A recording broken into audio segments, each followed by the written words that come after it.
You know what they say, motor racing started the minute they built the second car.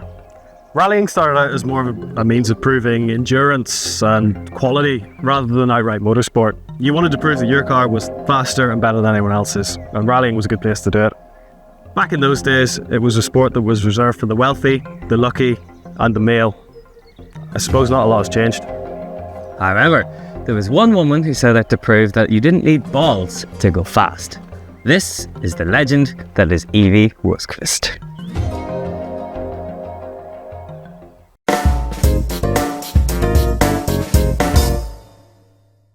Born to a farming family in rural Sweden in 1929, Ewy originally started out training as a veterinary assistant.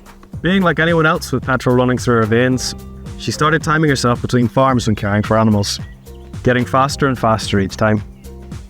Her father provided her with the keys to a 3-pointed star, a W136 170S, to help her go from farm to farm for work, doing 15 to 20 miles a day, a lot back then, and racked up over 22,000 miles. Assumingly very hard miles, she spent most of them doing her own time trials. She even said in her autobiography, "I was driving so well that I often finished for the day 1.5 to 2 hours before my female colleagues, despite all my stops on the farms." When she met her husband, I'm going to write it down, but I'm not even going to attempt to pronounce that.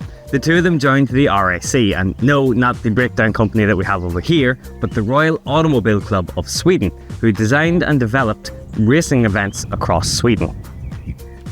Acting as co-driver for her husband, Ewy would provide navigation and timekeeping, but she wasn't destined for the passenger seat, and the RAC didn't think so either, despite the fact that initially she wasn't that bothered with racing. In 1956, at the age of just 27, only a year older than me, I really need to do something with my life. Anyway, she came first at the Thousand Lakes Rally of Finland, 4 times at the Women's Cup, alongside numerous other rally victories across Europe. Even with her self-proclaimed thirst for speed, Ewy never once wrecked a car. While other drivers were flinging cars off left, right and centre in a bid to keep up, Ewy's level head and heavy right foot put her squarely in the lead. In 1962, Ewy scored a position on the factory team at Mercedes-Benz, a role that would change her life forever. At the time, Rally cars weren't the purpose-built machines we know today, or 25 years ago. Even compared to the 1980s Group B cars, which are a death-defying machine, kill plenty of people.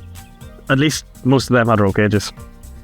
In the 1960s, it was basically a production saloon car. There was no roll cage, there was maybe a little bit of suspension tweaking, full interior, and you got 2 stopwatches on the dashboard. Nothing to help save you when you crashed. There were cars like this Mercedes Fintail here. The Mercedes Fintail W111 220 was the car that gave Ewy her chance in the spotlight. At the time, this was Mercedes' endurance rally car. After the Le Mans disaster of 1955, Mercedes had kind of stopped in motorsport altogether. However, they did see rallying as a true display of just how solid, rugged and durable. Those are all synonyms for the same thing, but just how well built their Mercedes saloons were. In fact, Ewy was recently reunited with her car at a Mercedes press event. As she sat in it, she said, "I don't know how I drove such a big and heavy car so fast in rallying. It was really not sensible in a car this clumsy. Driving this one, I have to agree."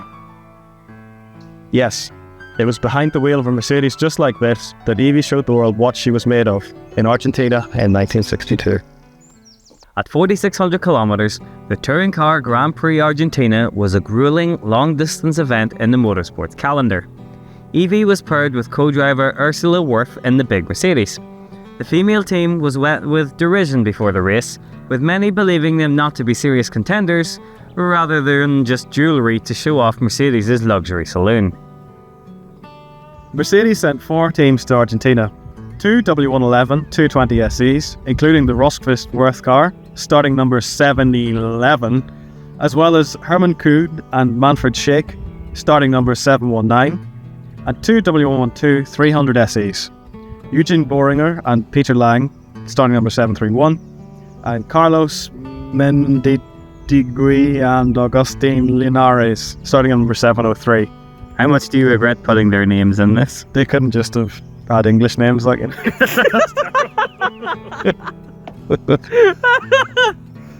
Juan Manuel Fangio, probably the best F1 driver in history, also accompanied the Mercedes team on his home territory in Argentina.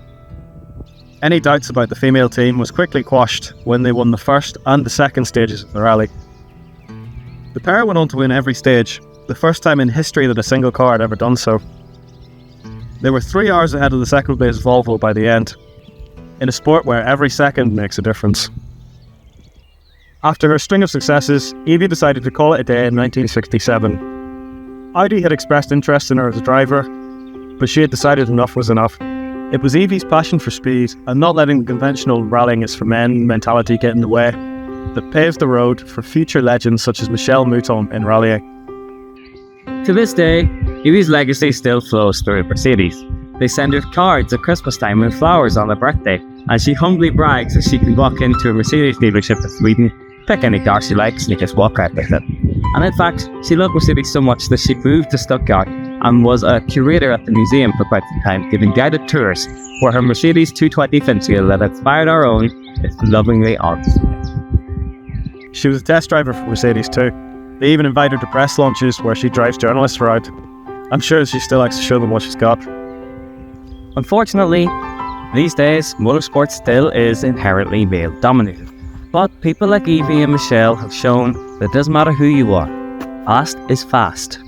The world is seeing more and more female representation in rallying. Women drivers, mechanics, team leaders, engineers all help to get cars across the line as quickly as possible.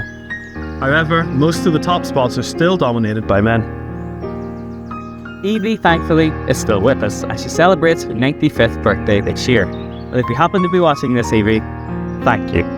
Thank you for proving to people all across the world that it doesn't take balls to go fast.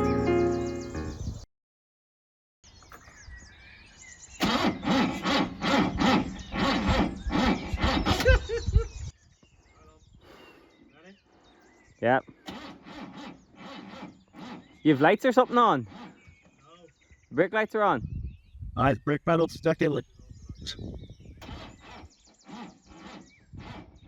sake, we only had one more start in her. That's almost funnier. That's almost funnier for the end.